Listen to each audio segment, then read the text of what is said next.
Rye whiskey is as American as baseball, apple pie, and jazz. Let's see how it rose, fell, and rose again, and how it went from the booze for Hollywood drunkards and hobos to the go-to drink of Don Draper himself. This is a brief history of rye whiskey.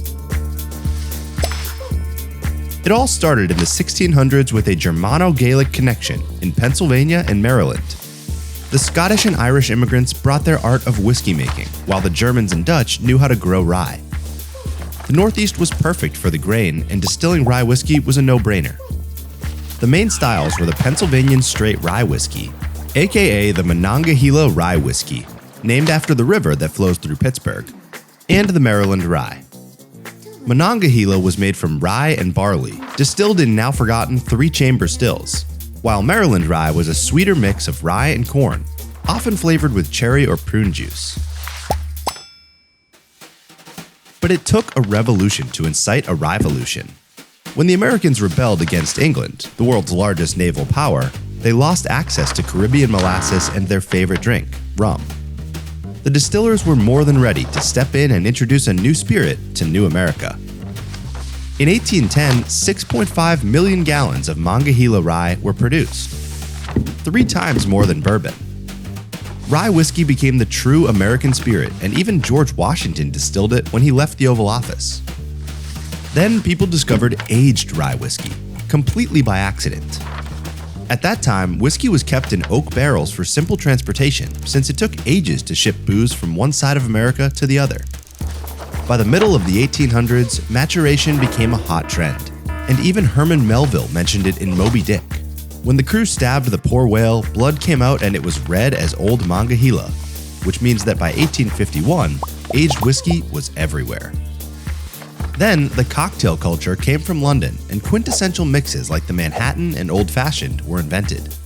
The love affair with rye whiskey lasted until the 20th century, when the biggest challenges for America's favorite dram would come: the Prohibition and 2 World Wars.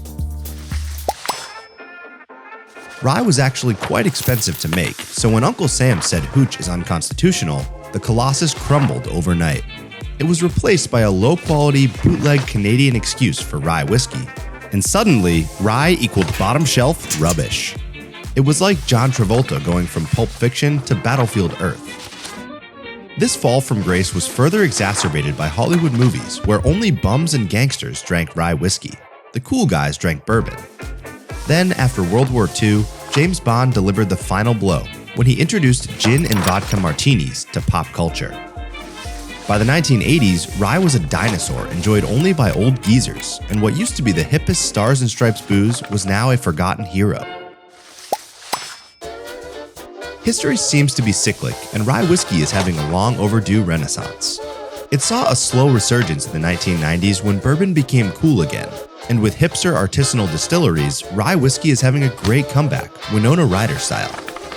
The production grew by 500% since 2009, and distilleries can't make enough of it. Even George Washington's rye was brought back to life. The immortal rye cocktails are popular again, and it seems adventurous drinkers are more than happy to move from vodka to something more exciting. Even Hollywood redeemed itself for the bad PR in the 40s when they showed us Don Draper making an old-fashioned with rye whiskey. We are absolutely thrilled that the long-forgotten spirit is back, and if you are too, click that like button and subscribe to our channel. Cheers!